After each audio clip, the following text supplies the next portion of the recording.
श्रीमते रामानुजाय नमः। श्रीशैलेशदयापात्रं दीभक्त्यादिगुणार्णवं यतीन्द्रप्रवणं वन्दे रम्यजामातरं मुनिम् அஞ்சுகுடிக்கொரு சந்ததியாய் ஆழ்வார்கள் தஞ்சையலை விஞ்சி நிற்கும் தன்மையளாய் பிஞ்சாய் பழுத்தாளை ஆண்டாளை பத்தியுடன் நாளும் வழுத்தாய் மனமே மகிழ்ந்து. திருப்பாவை 11ஆம் பாசுரம் கத்துக்கரவை. இந்த பாசுர வியாக்கியானத்திலே நாயனார் பெரியவாச்சான் பிள்ளை அருளி செய்த விஷயங்களுக்கு விளக்கமாக வியாக்கியானம் அருளி செய்கிறார். முதலிலே கத்துக்கரவை என்ன? அதிலே பெரியவாச்சான் பிள்ளை எல்லாம் தலைநாகுகளாய் இருக்கை, இதுக்கு ஹேது நித்திய சூரிகள் பகவத் ஸ்பர்ஷத்தாலே பஞ்சவிம்சதி வார்ஷிகராய் இருக்குமா போலே இப்பசுக்களும் கிருஷ்ண ஸ்பர்ஷத்தாலே கீழ்நோக்கி பிராயம் புகுகை என அருளி செய்கிறார். அதாவது இங்கே கன்று கறவை என்று வைத்துக்கொண்டு, கறவை மாடுகளாக இருக்கிறது, ஆனாலும் பருவத்தை பார்த்தால் கன்று போலே இருக்கின்றன அந்த பசுக்கள். அதனாலே எல்லாம் தலைநாகுகளாக இருக்கை என்று முதலிலே அருளி செய்து அதற்கு என்ன காரணம் என்பதை அருளி செய்கிறார் பெரியவாச்சான் பிள்ளையே. இதுக்கு ஹேது நித்தியசூரிகள் பகவத் ஸ்பர்ஷத்தாலே பஞ்சவிம்சதி வார்ஷிகராய் இருக்குமா போலே இப்பசுக்களுக்கும் கிருஷ்ண ஸ்பர்ஷத்தாலே கீழ்நோக்கி பிராயம் புகுகை என்ன. அதாவது நித்தியசூரிகள் பரமதத்திலே அவர்களுக்கு எப்பொழுதுமே 25 வயது தான் என்று காட்டப்படுகிறது. அதை போல அது எதனாலேன்னா எம்பெருமானுடைய சம்பந்தத்தாலே அவர்களுக்கு அப்படி ஏற்படுகிறது, பரமதநாதனுடைய சம்பந்தத்தாலே. இங்கே கிருஷ்ணனுடைய ஸ்பர்ஷத்தாலே இந்த பசுக்களுக்கும் வயசானது கீழ்நோக்கி செல்கிறது என்ன குறைகிறது என்ன அருளி செய்கிறார். அதற்கு உடனேயே ஒரு பிரமாணத்தையும் பெரியவாச்சான் அருளி செய்கிறார். பமாமி திருஷ்டுவாஜ புனர்யுவேவா என்று ஸ்ரீராமாயணத்திலே இருக்கக்கூடிய ஒரு ஸ்லோகத்தை பிரமாணமாக காட்டுகிறார். என்ன பகவத் ஸ்பர்ஷம் இலகி பதிக்க பண்ணுமிரே என்ன. இதே விஷயங்களை மேலும் நன்றாக விளக்கி அருளி செய்கிறார் அழகியமணவாள பெருமாள் நாயனார். அவருடைய வியாக்கியானத்திலே கறக்கும் பருவமாய் இருக்கச் செய்தே கன்று நாகாய் இருக்கை என. கறக்கக்கூடிய பருவம் வந்துடுத்து, ஆனாலும் அது கன்றாக இருக்கிறதாம். பருவத்தை பார்த்தால் கன்றாகத்தான் இருக்கு, இளமையோடு இருக்கிறது இந்த மாடுகள். முக்தர் பஞ்சவிம்சதி வார்ஷிகராய் கீழ்நோக்கி வயசு புகுமா போலே இவையும் இலகி பதித்திருக்கும். இதுவும் அப்படி பெரியவாச்சனுடைய வியாக்கியானத்தில் இருக்கக்கூடிய விஷயங்கள் தான். அவர்கள் பரத்வானுசந்தானத்தாலே இவை மனுஷத்துவே பரனான கிருஷ்ணனுடைய ஸ்பர்ஷத்தாலே என்ன. அங்க இருக்கக்கூடியவன் நித்தியசூரிகள் முக்தர்கள் அவர்கள்லாம் யார் அனுபவிக்கிறானா பரமதநாதனை அனுபவிக்கிறார்கள், எம்பெருமானுடைய மேன்மையை அனுசந்திக்கிறார்கள். அவர்களுக்கே இலகி பதிக்கிறதென்னால் இங்கே கண்ணன் மனுஷத்துவே பரனாக இருக்கான். மனுஷிய உருவத்தோடு அதிலேயும் பரனாக இருக்கக்கூடியவன், உயர்ந்தவனாக மேன்மையை உடையவனாக இருக்கக்கூடிய கிருஷ்ணனுடைய ஸ்பர்ஷத்தாலே இங்கே பசுக்களுக்கு வயசானது கீழ்நோக்கி செல்கிறது என்ன. மேலும் அருளி செயல் சந்தைகளை கொண்டு சில விஷயங்களை அருளி செய்கிறார். கன்று மேய்க்க பெற்றால் பசுக்களை பாரான், கன்று மேய்த்து இனிதுகந்தார், திவத்திலும் பசுநிறை மேய்ப்புவத்தி என்று பசு மேய்த்து உவக்கும், கன்று மேய்த்து இனிது உகக்கும். பாசுரங்களை பார்த்தால் கன்று மேய்த்து இனிதுகந்த காலா என்று திருடுந்தாண்டக பாசுரம். கன்றுகளை மேய்ப்பதனாலே மிகவும் உகந்திருக்கிறான் எம்பெருமான் என்று. ஆனால் பசுக்களை மேய்க்கும் பொழுது திவத்திலும் பசுநிறை மேய்ப்பு உவத்தி என அங்கே உகக்கிறானா, ஆனால் கன்றுகள் விஷயத்திலே மிகவும் உகக்கிறான் என்று தெரிகிறது. அதையே மேலும் விவரிக்கிறார். கன்று மேய்த்து இனிது உகக்கும் என்னும் பசு மேய்த்து உகக்கும். ரக்ஷா வர்க்கத்திலே தன் கைகால் நீட்ட மாட்டாதவர்களையே உகப்பது என சம்பிரதாய அர்த்தத்தை காட்டுகிறார். எதனால எம்பெருமான் கன்றுகளை உகக்கிறான் பசுக்களை காட்டிலும் என்னால், ரக்ஷ வர்க்கத்திலே தன் கைகால் நீட்ட மாட்டாதவர்களையே உகப்பது அப்படின்னா தன்னுடைய ரட்சணத்திற்கீழே ஒதுங்குகிறவர்கள், அவர்கள் ஏதாவது தன்னை ரட்சிப்பதற்காக ஏதாவது காரியம் செய்தால் எம்பெருமானுக்கு பிடிக்காது. தன்னுடைய ரட்சகத்துவத்திலே ஒதுங்கி இருக்க வேணும் அந்த ரட்சிய வர்க்கம். அப்படி இருக்கக்கூடியது கன்றுகள் தான். கன்றுகளுக்கு எப்படி புல்லை மேய வேணும், எப்படி நீர் அருந்த வேணும்னு கூட தெரியாது. எம்பெருமான் தான் இட்டமான பசுக்களை இனிது மறுத்து நீர் ஓட்டின்னு ஒரு கன்றுக்கு அவனே எப்படி நீரை பருக வேணும் என அப்படி இருந்து காட்டுவானாம். நாக்களை நக்கி காட்டுவான் எம்பெருமான். ஆனால் பசுக்களுக்கு தானே அது சென்று மேய்ந்து விடும், புள்ளையும் மேயும். அதனால் அதை ரட்சிப்பதை காட்டிலும் அதோடு இருப்பதை காட்டிலும் கன்றை மேய்ப்பது அவனுக்கு மிகவும் பிடித்ததாக இருக்கிறது. இது சம்பிரதாய அர்த்தத்தையும் காட்டி அருள் இருக்கிறார். அதை போலவே நாமும் நம்முடைய ரட்சணத்திலே எதுவும் செய்யாமல் கைவாங்கி எம்பெருமானே ரட்சகனாக கொண்டு அவன் கை பார்த்திருக்க வேணும் என்கிற சாஸ்திரார்த்தத்தை இங்கே அருளி செய்கிறார் நாயனார். மேலும் கன்று மேய்க்கை ஒருதலை ஆனால் பசுக்களும் நித்தியசூரிகள் ஸ்தானேயாம் இத்தனை. நித்தியசூரிகளை போல இந்த பசுக்கள் ஆயிடுமா. எம்பெருமான் கன்றுகளை மேய்க்கிறதுங்கிறத பார்த்தா பசுக்கள்லாம் அப்போ நித்தியசூரிகளுடைய ஸ்தானத்திலே இருக்கும் என்று காட்டுகிறார். காளாய் கன்று மேய்த்து நிதந்த காளாய் அவற்றையும் இலகை பதிப்பித்து அவரோற்றை சம்பந்தத்தாலே தானும் இலகை பதித்திருக்கும். கன்று மேய்த்துன்னு பருவத்திலே இளமையாக உடைய கன்றுகளை எம்பெருமான் மேய்க்கிறான். அதனால் அவன் என்ன ஆறான்னா காளை பருவம், அவனுடைய பருவமும் விலகி பதித்திருக்கு என்று காட்டப்படுகிறது. இதற்கு உடனேயே ஒரு பிரமாணம் எடுத்து காட்டுகிறார் அழமனால பெருமாள் நாயனார். வத்சமத்திய கதம் பாலம் என்று. இது ஸ்ரீ விஷ்ணு புராணத்திலே வரக்கூடிய ஸ்லோகம். அக்ரூரர் கண்ணனை அழைத்து வர வேணும், மதுராபட்டணத்துக்கு அழைத்து வர வேணும் என்று சொல்லுகிறார். கண்ணனை சேவிக்கிறார். அப்பொழுது கண்ணன் எப்படி இருந்தான், எங்கே இருந்தான் என்பதை இந்த ஸ்லோகத்திலே தெரிவிக்கப்படுகிறது. வத்சமத்திய கதம் பாலம் என்று. கன்றுகளுக்கு நடுவிலே எம்பெருமான் இருந்தானாம். அப்பொழுது தொழுவத்திலே இருந்திருக்கிறான். வத்சமத்திய என்று கன்றுகளுக்கு நடுவே, கதம் பாலம் என்ன இருக்கு. பாலம்னு அவனுடைய பருவமானது எம்பெருமானுடைய பருவம் சொல்லப்பட்டது. அதனாலே இந்த கன்றுகளோடு சேர்ந்து இருப்பதனாலே அவனும் விலகி பதித்திருக்கிறான் என்று உடனேயே அதற்கு தகுந்த பிரமாணத்தையும் எடுத்து காட்டுகிறார் அழகிய மணவாள பெருமாள் நாயனார். அதுவும் கிருஷ்ணாவதார விஷயமாகவே இருக்கக்கூடிய பிரமாணத்தையாக காட்டி அருளியிருக்கிறார் என்பதை நாம் நோக்க வேண்டும். மேலும் பெரியவாச்சான் பிள்ளை காட்டிய அதே பிரமாணத்தையும் அருளி செய்கிறார். பவாமி திருஷ்டுவாச்ச புனர்யுவேவா, சக்கரவர்த்தி இலகினார் போலே என்ன. பவாமி திருஷ்டுவாச்ச புனர்யுவேவா இந்த ஸ்லோகமானது ஆழியழா என்கிற திருவாய்மொழியின் பிரவேசத்திலே நம்பிள்ளையாலே வியாக்கியானத்திலே எடுத்து ஆளப்பட்டு நம்பிள்ளையே அதற்கு அர்த்தமும் அருளி செய்கிறார். நந்தாமி பஷ்யன்னபி தர்ஷனேனா பவாமி திருஷ்டுவாச்ச புனர்யுவேவா ஸ்லோகம். அது ராமனை பார்த்த உடனே எனக்கு இளமையானது திரும்புகிறது என்று தசரதன் சக்கரவர்த்தி தெரிவிக்கிறாராம். கம்பீரமாக எம்பெருமான் நடந்து வருகிறான். அலங்கிருத்தம் என்று நன்றாக அலங்கரிக்கப்பட்டவனாக இருக்கிறான். அகம் புனர் தேவகுமார ரூபம் அலங்கிருத்தம் தம் சுதமாவிரஜந்தம் நந்தாமி பஷ்யன்னபி தர்ஷனேனா பவாமி திருஷ்டுவாச்ச புனர்யுவேவா. தேவகுமாரனை போல ஸ்கந்தனை போல உருவத்தை உடையவனாம், அலங்கரிக்கப்பட்டவனாம். இங்கே ரிஷி கரி பூசுகிறார் என்ன ஆச்சாரியர்கள் அருள் செய்வர். என்ன தேவகுமாரனை போலத்தான் பெருமாளா அப்படின்னா இல்லை, அவனுக்கு அழகு அதிகம்தான். ஆனால் திருஷ்டி வந்துடுதுன்னா என்ன பண்ணுறது, அதனால கரி பூசுகிறார் அருளி செய்வர் ஆச்சாரியர்கள். அலங்கிருத்தம் அலங்காரம் பண்ணிட்டா ஸ்கந்தன் ராமனுடைய அழகுக்கு எதிரே நிற்க முடியாதாம். அலங்கிருத்தம் தம் சுதம் ஆவ்ரஜந்தம். இப்படி கம்பீரமாக எம்பெருமான் நடந்து வருகிறான். வரத நெஞ்சாலே நினைத்தாலே ஆனந்தமானது ஏற்படுகிறது தசரதனுக்கு. நந்தாமி பஷ்யன்னபி தர்ஷனேனா. மேலும் கண்ணால் பார்த்து விட்டால் என்ன ஆறுது அப்படின்னா பவாமி திருஷ்டுவாச்ச புனர்யுவேவா என கண்டால் மறுபடியும் வாலிபனாகவே ஆகிவிடுகிறேன் இன்னும் சக்கரவர்த்தி ராமனை போல ஆகிவிட்டாராம். இவருக்கு 60,000 வயசு சக்கரவர்த்திக்கு. ஆனால் பெருமாளுக்கு மிகவும் சிறிய பருவம். அந்த பருவத்தை உடையவனாக தசரதன் சக்கரவர்த்தியே ஆகிவிட்டேன் என தெரிவிக்கிறார் அங்கே.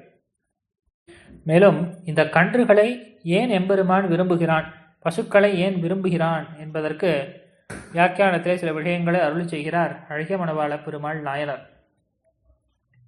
இவனுக்கு கண்ணழிக்கலாம்படி புக்க விடத்தே புக்கு புறப்பட்ட விடத்தே புறப்பட்டு இவனுக்கு முன்னோட்டு கொடுக்கவற்றாய் இவனுக்கு ஒதுங்குகைக்கு நிழலாயிரே இருப்பது இட்டமான பசுக்கள் என்று நாச்சியார் திருமொழியிலிருந்து ஒரு பாசுரத்தை மேற்கோளாக காட்டுகிறார் அழகியமணவாள பெருமாள் நாயனார். அதாவது எம்பெருமானுக்கு மிகவும் பிடித்தவர்கள் கோபியர்கள். அவர்களை காண எம்பெருமான் செல்ல வேணும், அவர்களை அழைக்க வேணும். அப்படின்னா எம்பெருமான் என்ன பண்ணுவான்? பசுக்களை அவர்கள் இருக்கக்கூடிய இடத்திற்கு அனுப்பி விடுவான். பிறகு திரும்பி வருவதற்காக புல்லாங்குழல் ஊதுவது போல் புல்லாங்குழலை எடுத்து இசைப்பானாம். அது பசுக்களை வர சொல்வதற்காகன்னு எல்லாரும் நினைக்கட்டும். ஆனால் உண்மையிலே அந்த பெண்கள் எம்பெருமானிடத்திலே வர வேணும் என்பதற்காக புல்லாங்குழலை இசைக்கிறான். யாராவது கேட்டால் பசுக்கள் வருவதற்காக நான் இசைக்கிறேன் என்று தெரிவிப்பனாம். அதனாலே பசுக்களை மிகவும் விரும்புகிறான் எம்பெருமான். ஏன்னா எம்பெருமானையும் அந்த கோபிகைகளையும் இணைக்கக்கூடியது இந்த பசுக்கள், அதற்கு உதவி செய்கின்றன. அதனாலே இந்த பசுக்கள் மேலே எம்பெருமானுக்கு ஆதரம் அதிகமாக இருக்கிறது. மேலும் ஒதுங்குகைக்கு நிழலாயிரே இருப்பது என்று அருளி செய்கிறார். அதாவது எம்பெருமான் நேரம் கழித்து வந்தால் தாய் தந்தையர் கேட்பார்களாம், ஏன் இவ்வளவு நேரம் ஆயிடுத்து அப்படின்னு. கேட்கும்போது பசுக்கள்லாம் எங்கேயோ போயிடுத்து, தேடின்னு வருவதற்கு நேரமாகிவிட்டதுன்னு இப்படி சாக்கு சொல்லுவதற்கும் இந்த பசுக்கள் உதவி செய்கின்றன. அதனாலே இட்டமான பசுக்கள் என்று சில விஷயங்களை ரசமாக அருளி செய்கிறார். மேலும் இந்த பசுக்கள் எவ்வளவு இருக்குன்னா அது எண்ணவே முடியாது, அவ்வளவு இருக்கு. கணங்கள் பல, கத்துக்கறவை கணங்கள் பல. தனியாக ஒவ்வொன்றையும் எண்ண முடியாதுங்கிறது மட்டுமல்ல, சமூகங்களாலும் எண்ண முடியாது. என்ன கூட்டம், எவ்வளவு கூட்டம் இருக்குன்னு கூட எண்ண முடியாது. கூட்டமாக பல மாடுகள் இருக்கு, எவ்வளவு கூட்டம்னு கூட எண்ண முடியாது, அவ்வளவு நிறைய இருக்கு.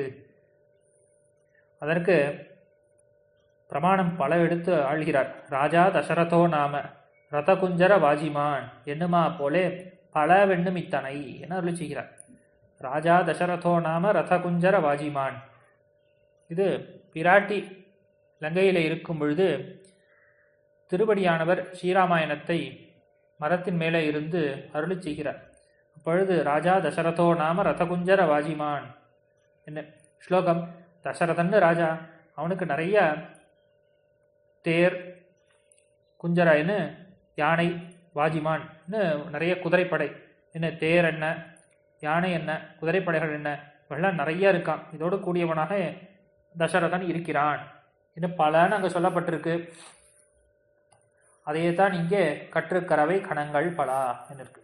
மேலும் கணங்கள் பலா, நாராகா என்று ஆத்ம சமூகங்கள் பலா.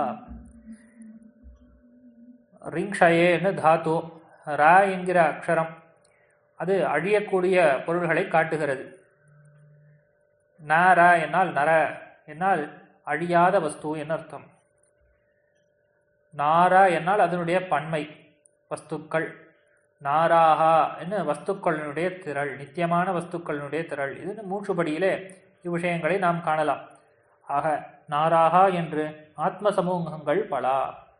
அதே போல பகூனாம், எம்பெருமானுடைய அவதாரங்கள் எவ்வளவுன்னா சொல்ல முடியாது. எவ்வளவோ பிறவிகள் எம்பெருமானுக்கு அவதாரங்கள். பகூனின்னு எம்பெருமான் தெரிவிக்கிறான். பகூனாம் ஜன்மநாமந்தே ஞானவான் மாம் பிரபத்தியதே என்னும் எம்பெருமான் அருளி செய்கிறான். இங்கே மூன்று பிரமாணங்கள் நாராகா, பகூனாம், பற்பல் ஆயிரம் உயிர் என்று ஆத்மாக்களுக்கு சங்கியை உண்டாகிலும் ஆத்மாக்கள் எண்ணிறந்தவை, எண்ண முடியாது என்று சொல்லப்பட்டிருக்கிறது. அது மூணு பிரமாணங்கள்லாம் பார்த்தோம். நாராகா என்னும் பகூனாம்னு ஜீவாத்மாக்களுடைய பிறவியும் சொல்லலாம், அல்லது பற்பல் ஆயிரம் உயிர் என ஆழ்வாரும் அருளி செய்கிறார். இப்படி ஜீவாத்மாக்கள் பல இருக்கின்றன. அதை ஒருவேளை எண்ணினாலும் எண்ணலாம். பகவோ நிருப கல்யாண குணாகா என்று எண்ணம். பகவோ துர்லபாச்சைவ எண்ணில் பல்குணங்கள் என்று சொல்லுகிற பகவத் குணங்களுக்கு எல்லையுண்டாகிலும் இப்பசுக்களுக்கு எல்லை இல்லை. ஒருவேளை ஆத்மாக்களை எண்ணி முடித்தாலும் எண்ணி முடிக்கலாம். அதே போல எம்பெருமானுடைய கல்யாண குணங்கள் அது எண்ணிறந்தவை.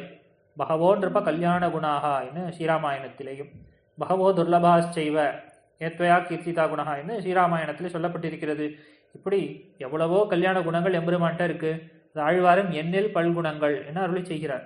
இப்படிப்பட்ட குணங்களுக்கு ஒரு எல்லை இருந்தாலும் கூட இந்த பசுக்களை எண்ண முடியாது, எல்லை இல்லை என. ஆக பெரியவாச்சான்பிள்ளை மிகவும் சுருக்கமாக அருளி செய்த விஷயங்களை விளக்கமாக பல மேற்கோள்களை எல்லாம் காட்டி பாசுரங்கள் மற்றும் புராண ஸ்லோகங்கள், இதிகாச ஸ்லோகங்களை எல்லாம் எடுத்து காட்டி விளக்கி அருளினார். கற்றுக்கறவை என்பதையும் கணங்கள் பல என்பதையும். மேலும் கறந்து என்ன இருக்கு. இங்கேயும் பல உதாகரணங்கள் காட்டுகிறார் அழகிய மணவாள பெருமாள் நாயனார். அநேக ரித்விக்குகள் செய்ய கடவ சடங்கை அதில் கூர்மையுடையான் ஒருவன் செய்யுமா போலேயும். ஏன்னா நிறைய ரித்விக்கள் சேர்ந்து செய்ய வேண்டிய ஒரு யாகம் இருக்குது. அதை நல்ல ஞானமுடைய ஒருவனே செய்யுமா போலே. பிராமணர் வேதத்தை அடைய அதிகரிக்குமா போலே. ஏன்னா தங்களுடைய வேத பாகத்தை ஒருவன் முழுவதுமாக அத்தியானம் செய்கிறான் என்று பார்க்கிறோம். சதுர்வேதிகள் என்ன, திரிவேதி என்று பல பேர் இருந்திருக்கிறார்கள். வேதத்தை முழுவதுமாக அத்தியனம் செய்தவர்கள். அதப்போலேயும் க்ஷத்ரியன் பருவம் நிரம்புவதற்கு முன்னே யுத்தத்திலே நிலவனாமா போலேயும். என்ன, ஒரு க்ஷத்ரியன் ஒருவன், அவனுக்கு யுத்தம் பண்ணக்கூடிய வயசானது ஏற்படவில்லை. அதற்கு முன்னாடியே யுத்தத்திலே நிலவன் கைதேர்ந்தவனாக இருப்பது போலேயும். இது பெருமாள் விஷயத்திலே காணலாம். விஸ்வாமித்திரர் யாக சம்ரக்ஷணத்துக்காக பெருமாளை அழைப்பதற்காக தசரதன் சக்கரவர்த்தி இடத்திலே செல்லுகிறார். அப்பொழுது சக்கரவர்த்தி தெரிவிக்கிறார், ஊன சோடச வருஷோமே என்று, அவனுக்கு 16 வயது கூட நிரம்பவில்லை என்று அருளி செய்து என்ன சொன்னார் சக்கரவர்த்தி. அப்பொழுதே தாட்டகையை வதம் பண்ணினான் எம்பெருமான். தாட்டகையர்களான சுபாகுவை கொன்று மாரீச்சனை ஓட்டி இப்படி பராக்கிரமம் மிகுந்த செயல்களை பருவம் நிரம்புவதற்கு முன்னாடியே எம்பெருமான் செய்திருக்கிறான். இப்படி க்ஷத்ரியன் பருவம் நிரம்புவதற்கு முன்னே யுத்தத்திலே நிலவனாமா போலேயும். மேலும் ஈஸ்வரன் ஒருவனுமே சர்வாத்மாக்களினுடையவும் கர்மானுகுணமாக நாமரூபங்களை பண்ணி நியமனாதிகளை பண்ணுமா போலேயும். எம்பெருமான் எப்படி தான் ஒருவனாக இருந்து எல்லா ஆத்மாக்களுடைய கர்மங்களுக்கு அனுகுணமாக தகுந்ததாக அவர்களுக்கு பெயரையும் உடம்பையும் கொடுத்து நியமம் பண்ணுகிறான் எம்பெருமான். இப்படி தனி ஒருவனாக இருந்து கொண்டு இத்தனை காரியங்களையும் செய்கிறானே, அதப்போலவும் பசுக்கள் அநேகமாகிலும் ஜாதியில் மெய்ப்பாட்டாலும் ஜாத்யுச்சித விருத்தியாகையாலும் ஒருத்தனே அடங்க கறக்க வல்ல சாமர்த்தியம் என்ன. அவ்வளவு பசுக்கள் கறவ மாடுகளையும் இந்த ஒருவன் கோவலன் இருக்கிறானே அவன் ஒருவனாக கறக்கிறானாம். அது எப்படி இருக்கிறதுன்னா அதற்கு பல உதாரணங்கள். நிறைய ரித்விக்குகள் சேர்ந்து செய்ய வேண்டிய யாகத்தை ஒருவனாக செய்வது போலேயும், அதே போல பிராமணர் வேதத்தை முழுவதுமாக கற்றுக்கொள்வது போலேயும், க்ஷத்ரியன் பருவதம் நிரம்புவதற்கு முன்னாடியே யுத்தத்திலே கைதேர்ந்தவனாக இருப்பது போலவும், கடைசியில் எம்பெருமானையே திருஷ்டாந்தமாக காட்டுகிறார். எம்பெருமான் ஒருவனாகவே இருந்து கொண்டு இந்த எல்லா ஆத்மாக்களுடைய கர்மங்களுக்கு தகுந்தபடி பெயரையும் உருவத்தையும் கொடுத்து அவர்கள் அனைவரையும் நியமிக்கிறானே, அதைப்போல பசுக்கள் இவ்வளவு இருந்தாலும் தன்னுடைய ஜாதியில் மெய்ப்பாட்டாலும் இப்படி ஒருத்தனே அடக்கி கறக்க வல்ல சாமர்த்தியம். அரியது செய்யவல்ல குடியிலே பிறந்தோம் என்ன, உன்னையல்லது அறியாத எங்களுக்கு அரியையாக ஒண்ணாதுகான் என்று மேலும் ரசமாக அருளி செய்கிறார். இப்படி யாராலும் செய்ய முடியாத ஒரு குலத்திலே இந்த பெண் பிறந்திருக்கிறாள். எங்களுக்கு ஒன்றை தவிர வேற யாரையும் தெரியாது, எங்களுக்கு நீ அரியை ஆகிவிடாதே, கிடைக்காதவளாக ஆகிவிடக்கூடாது என்று ரசமாக அருளி செய்கிறார். மேலும் செற்றார் திரளழியா சென்னு சிறு செய்யும் குற்றமொன்னில்லாத கோவலன். இன்னும் செற்றார் என்னால் விரோதிகள், திரளழிய அவர்களுடைய திரளானது போகும்படியாக சென்னு செரு செய்யும் அவர்கள் இருந்த இடத்திலே சென்று யுத்தத்தை செய்யக்கூடியவர் இவர் என்ன இருக்கிறது. அங்கே வியாக்கியானத்திலே மேலும் சில விஷயங்களை அருளி செய்கிறார். சத்ருக்கள் ஆகிறார் கிருஷ்ணனுடைய மினுக்கம் பொறாதவர்கள். சத்ரோ சகாசாது சம்பிராப்தா என்று ராவண சகாசத்தில் நின்னும் வந்தான் என்னாதே, நம் எதிரியான பையல் ஓலக்கத்தில் நின்னும் வந்தான் என்று அங்கத பெருமாள் பேசினார் போலே என்று ஒரு திருஷ்டாந்தத்தை காட்டி அருள்கிறார் அழகிய மணவாள பெருமாள் நாயனார். அதாவது இவர்களுக்கு சத்ருக்கள் யாருன்னா, எம்பெருமானுக்கு யார் சத்ருவோ, எம்பெருமானுடைய பெருமையை யார் பொறுக்காமல் இருக்கிறார்களோ அவர்கள்தான் இந்த கோபர்களுக்கு சத்ரு என்ன. அதற்கு ஒரு திருஷ்டாந்தம் ஸ்ரீராமாயணத்திலே விபீஷண ஆழ்வான் ராவணன் இடத்திலிருந்து பெருமாள் கோஷ்டிக்கு வருகிறான். வரும்பொழுது அங்கதன் தெரிவிக்கிறான் பெருமாள் இடத்திலே, அவன் எதிரி தேசத்திலிருந்து வந்திருக்கிறான், எதிரிடத்திலிருந்து வந்திருக்கிறான் என்று தெரிவிக்கிறான். ஏன்னா அங்கத பெருமாளுக்கு இவன் ஒன்றும் எதிரி கிடையாது, விபீஷணன். ராமனுக்குத்தான் எதிரி. ஆனாலும் நம் எதிரியான பையல் ஓலக்கத்தில் நின்னும், அதாவது ராவணனுடைய ஓலக்கத்தில் நின்னும் வந்தான் என்று அங்கத பெருமாள் பேசினாராம். ஒரு வகையில் பார்த்தா ராவணனுக்கும் வாலிக்கும் நட்பு உண்டு. அந்த வாலியினுடைய மகன்தான் அங்கதன். ஆனாலும் பெருமாளை விரோதித்ததினாலே தனக்கு விரோதியாக எண்ணினான். மேலும் ஆண்டாளும் இவ்வூரில் சமிருத்தி பெறாதவர்களை சத்ருக்கள் என்கிறாள். இங்கே ஆண்டாள் அருளி செய்வது செத்தார் என்று எம்பெருமானுடைய இந்த திவ்யதேசம் இருக்கே திருவாய்ப்பாடி, அதில் இருக்கக்கூடிய செழிப்பை பொறாதவர்கள் அவர்கள் சத்ருக்கள் என்று நாய்ச்சியார் அருளி செய்கிறாளாம். பகவத் சமிருத்தி பொறாதார் பாகவதர்களுக்கு சத்ருக்கள், பாகவத சமிருத்தி பொறாதவர்கள் எம்பெருமானுக்கு சத்ருக்கள் என சேரப்பிடித்து அருளி செய்கிறார். இங்கே செற்றார் என்பது கம்சன் தான். இந்த பாகவத அபசாரமும் பட்டிருக்கிறான், பகவத அபசாரமும் பட்டிருக்கிறான். இரண்டும் உண்டிரே கம்சனுக்கு என அருளி செய்து அதற்கு பிரமாணமாக தீய புந்தி கஞ்சன் என எம்பெருமானிடத்திலே தீய புந்தி கொண்டவன் கஞ்சன். அது மேலும் சாதுசனத்தை நலியும் என தேவகி வசுதேவர் முதலானவர்களையும் நலிந்திருக்கிறான். ஆக பாகவதர்களான வசுதேவர் தேவகி அவர்களையும் நலிந்திருக்கிறான். எம்பெருமானிடத்திலையும் உபசாரப்பட்டிருக்கிறான் தீயபுந்தி கஞ்சன். அதனால 2 அபசாரமும் இருக்கு அப்படின்னு காட்டி, மேலும் பாண்டவர்களுக்கு சத்ருக்கள் நமக்கு சத்ருக்கள் என்ன, இது எம்பெருமான் அருளி செய்த வார்த்தை. துஷதன்னம் ந போக்தவ்யம் துஷந்தம் நைவ போஜயேத் பாண்டவான் துஷசே ராஜன் மம பிராணாகி பாண்டவாகா பெருமாள் தூது எழுந்தருள்கிறார். அப்பொழுது விதனுடைய திருமாளிகளிலே தங்கி அங்கே அமுது செய்கிறார். உடனே துரியோதனன் கேட்கிறானாம், எதனாலே தாழ்ந்தவனான விதராழ்வானுடைய இல்லத்திலே சாப்பிட்டாய்னு கேட்க, துஷதன்னம் நபோக்தவ்யம் என எதிரிகளுடைய வீட்டிலே சாப்பிடக்கூடாது, எதிரிகளுக்கு உணவும் அளிக்கக்கூடாது. துரியோதனன் கேட்டானா, நான் என்ன விரோதியா, எனக்கும் உனக்கும் என்ன பகை, எனக்கும் பாண்டவர்களுக்கும் பங்காளி சண்டை, உனக்கும் எனக்கும் என்னன்னு கேட்க, பாண்டவான் விஸ்வசேராஜன் நீ பாண்டவர்களை தேசிக்கிறாய், மம பிராணாகி பாண்டவாக என்னுடைய பிராணன் போன்றவர்கள் பாண்டவர்கள் என்ன எம்பெருமான் அருளி செய்கிறான். ஆக பாண்டவர்களுக்கு சத்ருவாக துரியோதனன் இருந்ததினாலே தனக்கும் சத்ரு என்று தெரிவிக்கிறான் என்று இவ்விஷயங்களை எல்லாம் செற்றார் என்கிற இடத்திலே பிரமாணங்களாக எடுத்து காட்டுகிறார் அழகியமணவாள பெருமாள் நாயனார். ஆக கத்துக்கரவை என்கிற இடத்திலே பெரியவாச்சான்பிள்ளை அருளி செய்த வியாக்கியானத்திற்கு விளக்கமாக பல விஷயங்களை எடுத்து, அதே போல இதிகாச புராணங்களிலிருந்தும் ஆழ்வாருடைய அருளி செயல்களிலிருந்தும் பல பிரமாணங்களை மேற்கோளாக அருளி செய்திருக்கிறார் அழகியமணவாள பெருமாள் நாயனார் என்பதை பார்த்தோம். மேலும் ரசமான விஷயங்கள், சம்பிரதாய அர்த்தங்கள் அவையும் காட்டப்பெற்றன. ஆழ்வார் திருவடிகளே சரணம், எம்பெருமானார் திருவடிகளே சரணம், ஜீயர் திருவடிகளே சரணம்.